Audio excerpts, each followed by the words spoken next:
Hello, my name is Casey, and today I'll be making finger steak and mashed potatoes. Before anything else, remember sanitation. Make sure that your cooking space, any utensils you will use, and hands are clean. When washing your hands, use warm running water with soap for at least 20 seconds. If you would rather use something else to time yourself with, hum the happy birthday song twice. When all the soap is gone from your hands, wipe with a paper towel. Place a wet rag underneath your cooking board. This will prevent it from slipping. Keep your knife at the top on top of a rag for easy access. For this recipe, you will need 6 potatoes peeled and roughly chopped. When you're peeling the potatoes, have a bowl to the side for the skin. Keep your hand cupped and your thumb at the edge to prevent you from cutting yourself.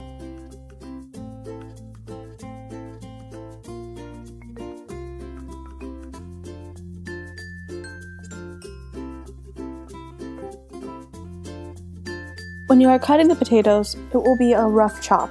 A rough chop is when you do not cut for precision, but rather keeping the pieces approximately the same size.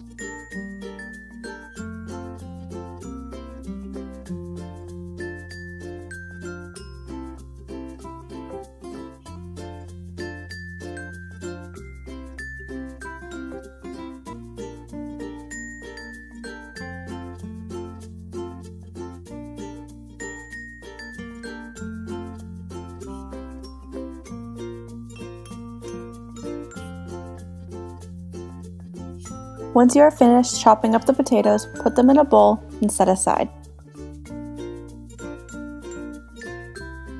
An important thing to remember as you are cooking is to clean up the dishes as soon as possible rather than leaving it for later. When you are washing your dishes, do not forget to use warm water, soap, and a dish sponge in order to prevent cross-contamination. The dishes can be dried with a rag or set aside on a rack.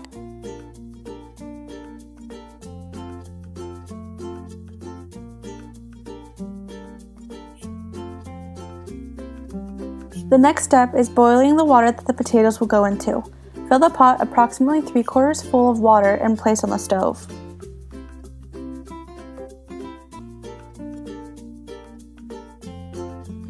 Turn the burner on, and if you would like, you can add salt into the water if you are wanting to speed up the boiling process. If you are fine with waiting and in no rush, that step is not mandatory. Now is starting on the finger steak. Get a 1.5 pound beef sirloin steak and first trim the fat.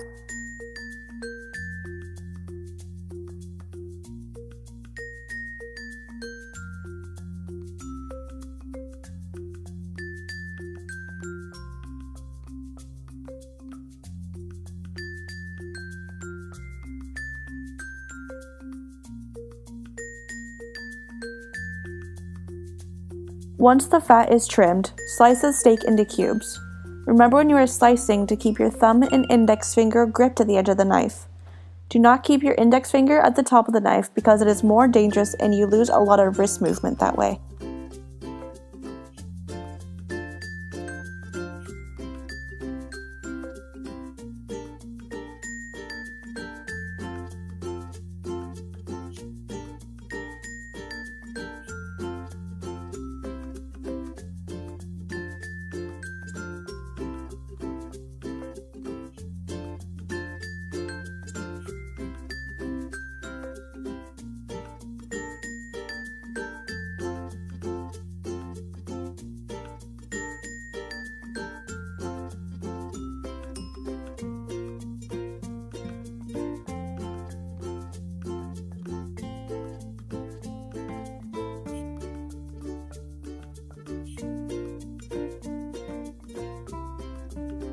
Place the cut up meat in a separate bowl off to the side so you have more space on the cutting board.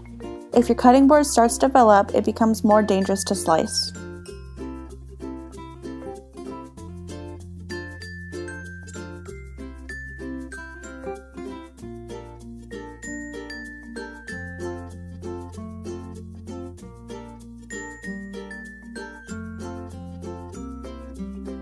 Next, you will be preparing the flour, spices, egg, and buttermilk to dredge the meat in. Dredging is the process of pulling foods through dry ingredients to coat them before cooking. Flour is the most common dredge used, but other ingredients such as herbs, spices, or breadcrumbs can be used so the pieces achieve a browned, crispy coating after being cooked. Get 2½ cups of all-purpose flour, 2 teaspoons of garlic powder, 1 teaspoon of parsley, and 1 teaspoon of smoked paprika and combine in a mixing bowl.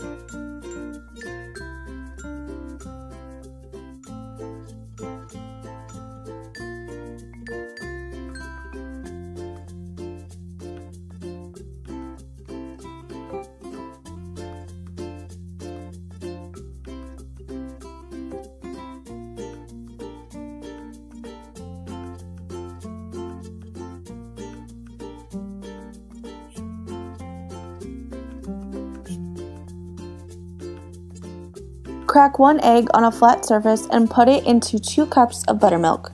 Whisk until the egg is combined and consistency is light and airy.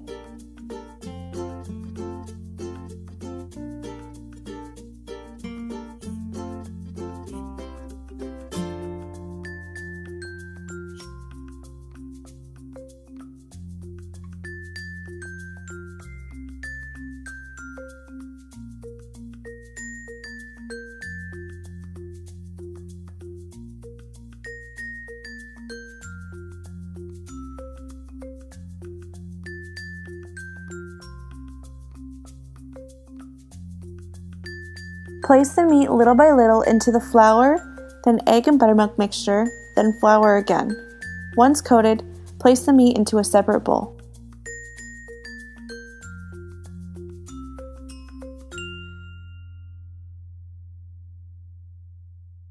Remember, when you are handling raw meat, wash your hands and any utensils used with soap and warm water to get that bacteria off.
When you see your water is boiling, turn the heat down and carefully place the potatoes inside.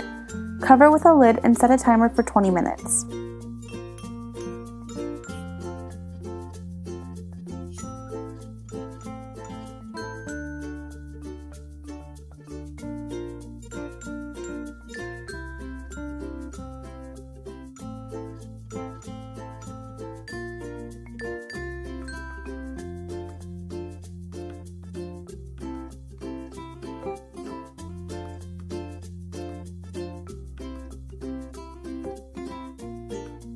Once the 20 minutes are up, poke with a fork to test if the potatoes are tender.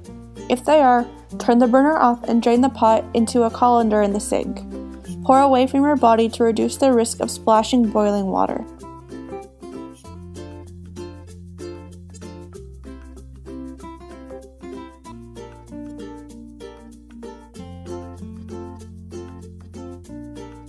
Pour the potatoes into a mixing bowl and attach to a mixer. Let the potatoes mash on their own to let the steam out first.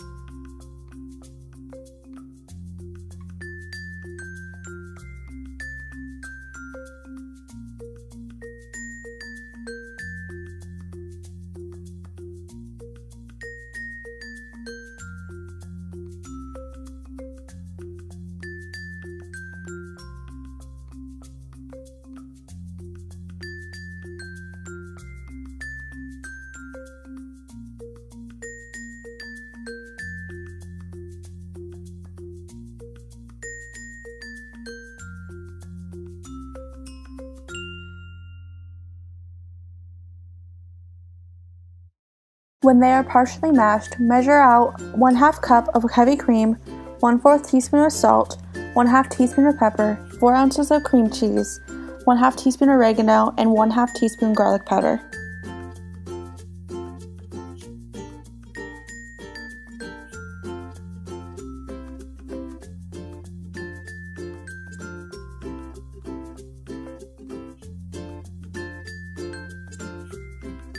When measuring the heavy cream, pour in a measuring cup at eye level to get a precise reading. This type of measuring utensil is only used for liquid ingredients and not dry because it has a spout and measuring units on the side for an easy read.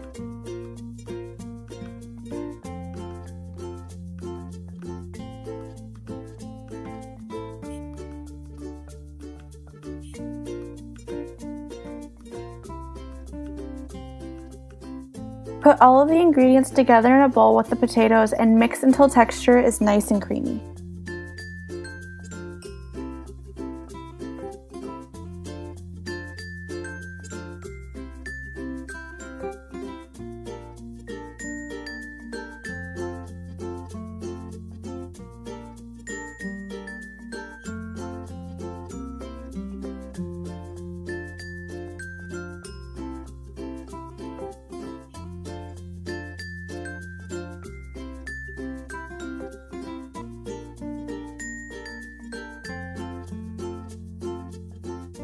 Pour potatoes into a baking dish, smooth it out, and then top with butter.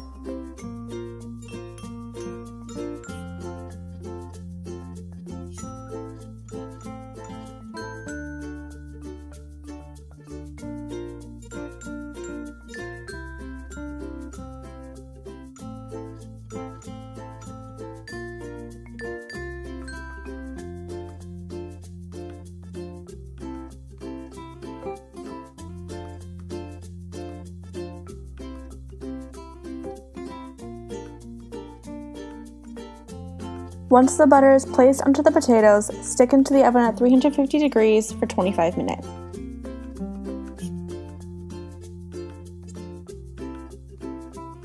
While it's in the oven, it's time to fry the finger steak.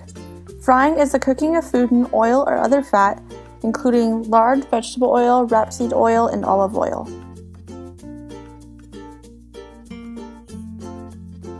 Carefully place the meat in the basket and make sure you do not put too much in or it will not fry properly.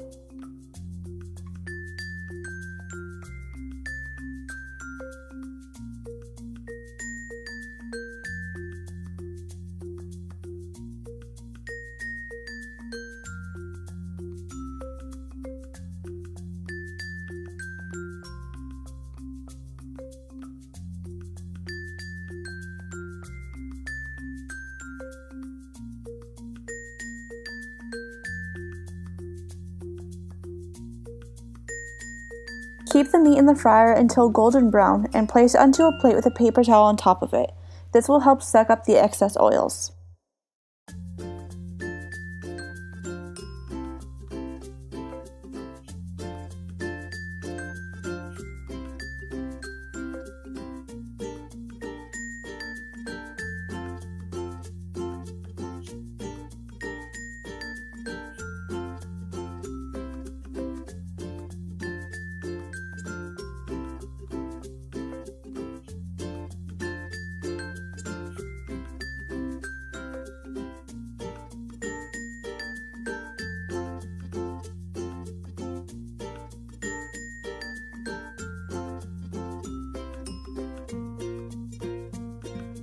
Altogether, it costs about $30 to make this dish if you buy the ingredients from Winco, and can feed up to 6 people. I picked this dish because it's a family recipe that I've come to cherish and does not cost that much to make. Thank you for watching and have a nice day.